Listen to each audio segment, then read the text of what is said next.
In this video, we're going to cover the Defence and Immunity Primary Defences section of the S2 course. So, previously we consolidated our microbes knowledge and looked at the prevention of diseases and good food hygiene. Today, we're going to understand how we can defend ourselves against microbes and identify different features of our body which make up the first line of defence. In future lessons, we will look at phagocytes and lymphocytes and how they help with the second line of defence.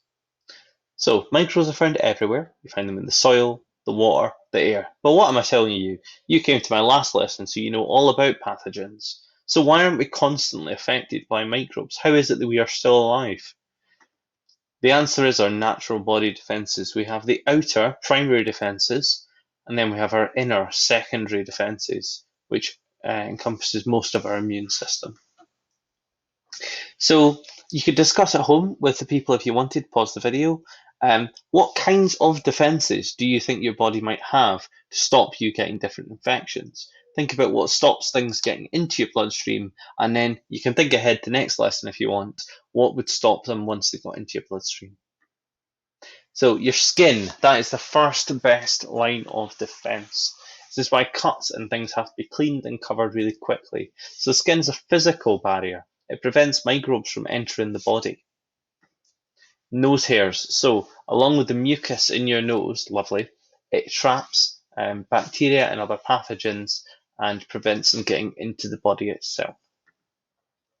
Ear hairs, similar function to the nose hairs. They, along with mucus and the wax, trap all the nasties that are trying to get into your body, and then just like mucus, which slowly oozes out and you sneeze it out, the earwax balls up and falls out often while you're asleep.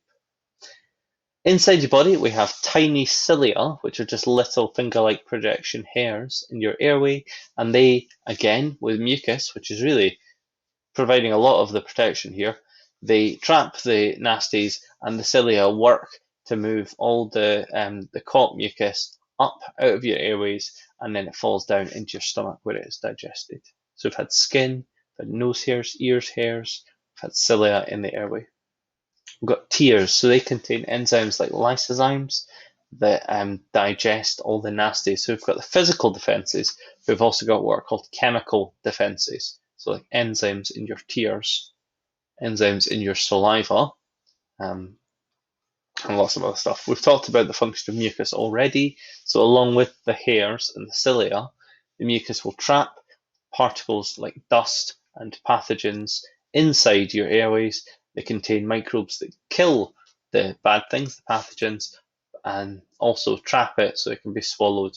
There are some medical conditions like cystic fibrosis where mucus is very, very thick. So it not only stops the microbes getting out of the lungs, it actually traps them where they are, which is not so good. Along with other chemical secretions, we have the stomach acid, which kills lots of microbes. So if you eat nasty, uncooked food, hopefully in your stomach, the stomach acid will digest and destroy it. Urine. So anything that gets into your bladder should be flushed out by the urine. Earwax, we've talked about this again. So this is a lovely picture of earwax. It does the same job as mucus. It traps all the microbes, dust, and pathogens, and insects and things, crayons, if you happen to stick them in your ear, and then it falls out. We've got scabs. So we've said you don't want to be cutting yourself. If you do, your body will scab over the area. Blood clots and kind of early skin formation over the top of any open wounds on your skin will trap anything that gets in there and prevent other stuff getting into your body. So on page 25 of your booklet, you have to match up the following descriptions to the labels on 25. So what stops microbes entering the body unless it is cut or damaged? What contains chemicals called enzymes which kill the microbes on the surface of your eye? What kills microbes when swallowed? What stops microbes getting to the lungs? So tears contain the enzymes in the eye. Nose hair and mucus stops microbes getting into our lungs, but so do the cilia and mucus. Stomach acid kills microbes that are swallowed, and skin stops microbes getting in unless it's cut or damaged.